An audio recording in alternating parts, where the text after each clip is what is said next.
Hello, dear children. Today's our topic is ecological interactions. So, observe the illustrations of some ecological interactions. So, there are two types of interactions, ecological interaction. One is positive interaction and another is negative interactions. The positive interaction includes mutualism and commensalism, but negative interactions includes predations, parasitism, competitions. So let's discuss first mutualism. So consider one example. I show you one example: flower and butterfly. So what is the relation between this? The first one. So beneficial to both organisms. So flower get pollinated by the butterfly, and the butterfly get honey from the flower. So both are beneficial to each other. So they are called mutualism. They are called mutualism. What is mutualism? It is beneficial to both the organisms. The next is commensalism. So what is commensalism? Beneficial to one and is neither beneficial nor harmful to the other. So one organism get only benefit, but the other person do not get any, neither get beneficial nor harmful. Okay. So example, mango tree and Wanda.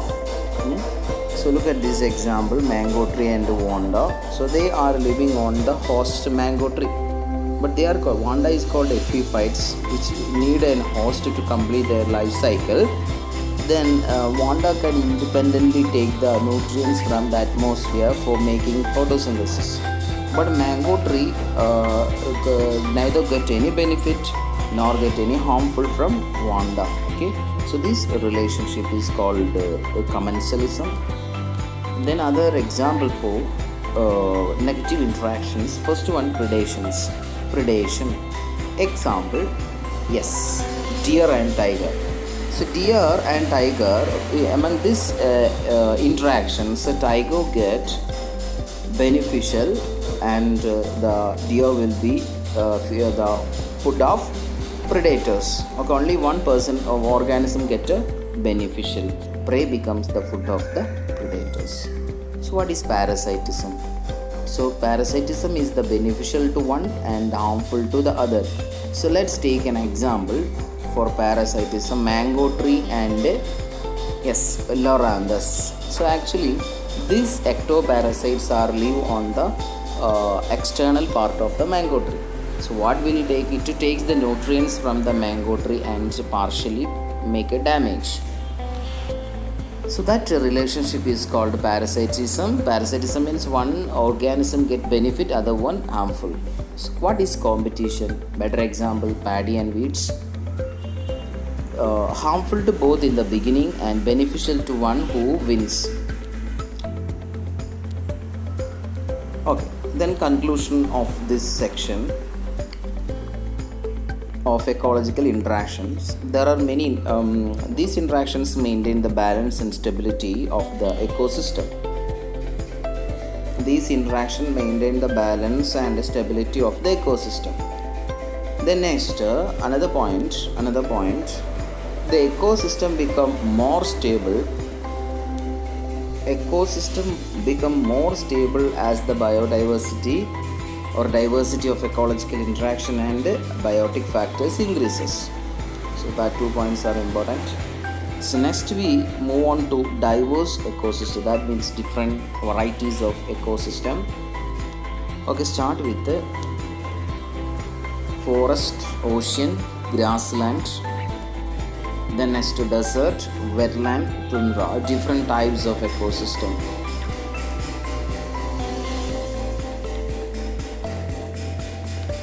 Okay, next is biodiversity. Dear children, biodiversity is the sum total of all organisms live on the earth. So which includes yes, first one, ecosystem diversity, species diversity and genetic diversity. Okay, now this is biorichness or richness of the biosphere was first used by an environmentalist, Walter G. Rosen. Yes. So some services. Now we are discussing some services of biodiversity. So first one, availability of essential material. So we get food, medicine, fuel, construction material for in our homes and other furnitures. We only depending the forest. Okay, so they are essential material. Then what is next? Okay, ecological services. So what is ecological services? Yes, that is soil formation, prevention of the soil erosions, oxygen carbon dioxide balance, availability of fresh water, control of water, climate control. Dear children, prevention of soil. How can we prevent the soil erosions? By planting the tree, okay, or fixing the root will fix the properly into the soil. It will prevent the soil erosions and we can control the flood. Okay. The next is auxiliary services. Auxiliary services: nutrient cycling, pollination, biological control, seed dispersal. Nutrient cycling like nitrogen cycle, then phosphorus cycle, then water cycle, etc. Then what is pollination? Okay, transfer of pollen grain from one organism or one flower to next flower. Example, it helping, the auxiliary service will helping for the pollination. Then attacks biological control and also helping seed dispersal. My dear children, last one is cultural services. So first one is aesthetic. Okay, what is first one? Aesthetic. Then second one, recreations. Then third one is study. Then rituals and their practices. Okay, the next is biodiversity depletions. So birds are found everywhere. When the birds falls easy, the victims to change the ecosystem. So next, discussing about the biodiversity in Western Ghats under threat. So it lying parallel to the Arabian Sea is more than 1,500 kilometers long. This region is another name is called Sakhya Mountain or Sahyadri, and it is rich with ecosystems such as forest, then grassland, sacred groves, marshes, rivers and ponds. Then the process of deterioration of that means destruction of ecological interactions or ecological diversity in the Western Ghats has been accelerated by agriculture, dam. This is very important. Agricultural dams which obstruct the flow of rivers, mining, exploitation of forest wealth and tourism and hunting. So these are the situation for deteriorating of ecological wealth. നമ്മളെ ജൈവവൈവിധ്യം ശോഷണം വരാൻ കാരണം western ഘട്ടിലുള്ള കാരണങ്ങളാണ് നമ്മൾ discuss ചെയ്തത്. Then another, the lost link. Lost means it is deals about the extinct species. Dear children, extinct species means, yes, here dodo, please mark it, dodo, a kind of flightless bird, so which is living in Mauritius. So once again, dodo, then it is a flightless bird and which is located in Mauritius. Then passenger pigeon is the next one. Then a few in lakhs among North American skies. Then quagga is the next person, and it is like a wild zebra and variety of from the southern part of the Africa. Then what is the details of Silent Spring? It is published by the Rachel Carson. It's a book, Silent Spring, published by an American researcher. His name is Rachel Carson.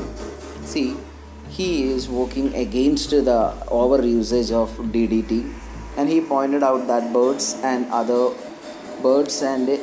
organisms died a large number when DDT mixed with the petroleum product. Okay, once again he pointed out that birds and other organisms died in large number. They are using DDT. They used DDT mixed with the petroleum product. Then finally it causes the excess use of pesticide uses. Study reports that most pesticides causes cancer. Then This book was responsible for the ban on DDT. Very important, that book. Yes, responsible for ban on DDT in America in 1972. So that is the power of that book. Then Red Data book. So dear children, what is a Red Data book? Listen. It is an international union of conservation of natural International Union for Conservation of Nature, and it is an organization for environmental protection. Is under the this IUCN, a list of endangered plants and animals is prepared every year. So this is called Red Data book, and information in the Red Data book is helpful to identify the extent of the biodiversity depletion and to plan out the appropriate conservation activities.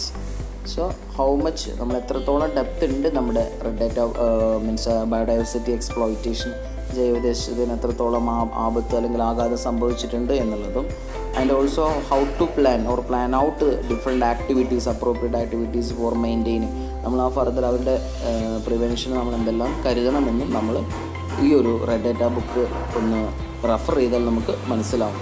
So just discuss some other organism, many organism or verge of extinction. ചില ജീവികൾ ഇപ്പോൾ എക്സ്റ്റിങ്ഷൻ്റെ വക്കീലാണ്. നമുക്ക് നോക്കാം ഏതൊക്കെയാണ്.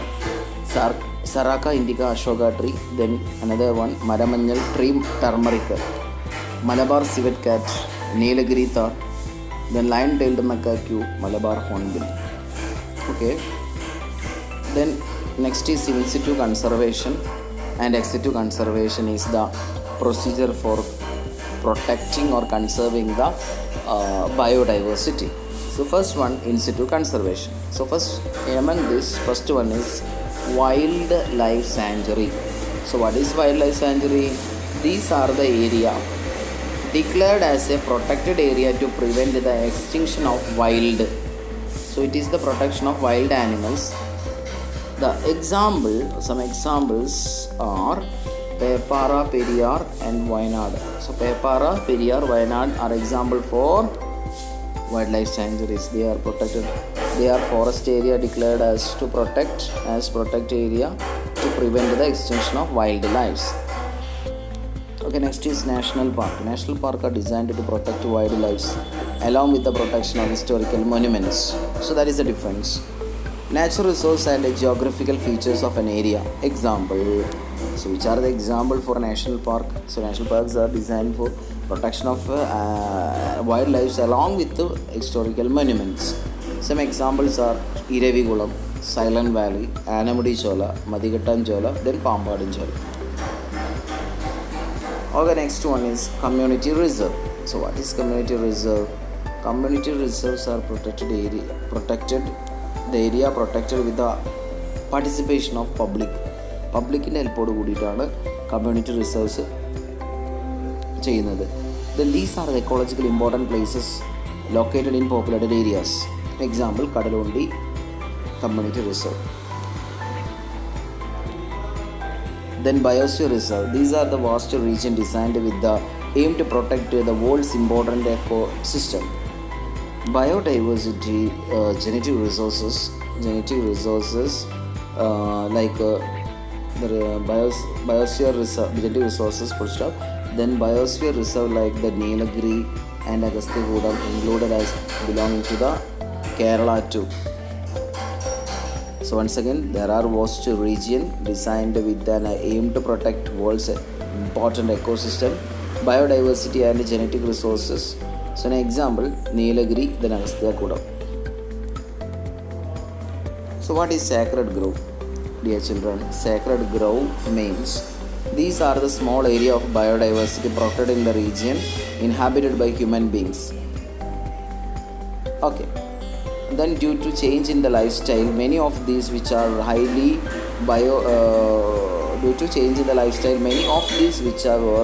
biorich have been destroyed. Only a few are remaining now. Sacred grove play an important role in the conservation of water in the region. Conservation of water. Okay, so it is protected in the region inhabited by the human being. മനുഷ്യ ആദിവസിക്കുന്ന സ്ഥലത്ത് തന്നെയാണ് നമുക്ക് ഈ Sacred കാവുകളെ നമുക്ക് സംരക്ഷിക്കേണ്ടി വരിക. അവിടെ നമുക്ക് ഏറ്റവും കൂടുതൽ കൺസർവ് ചെയ്യാനുള്ളത് വാട്ടറിനെയാണ്. റെഡിയല്ലേ? Then ecological hotspots. These are the area rich in endemic species but facing the threat of habitat destruction. Each hotspot is ecologically a very important area of biodiversity. Out of the 34 hotspots all over the world, 3 of them are in India. So they are Western Ghats, Northeastern Himalaya and Indo-Burma region.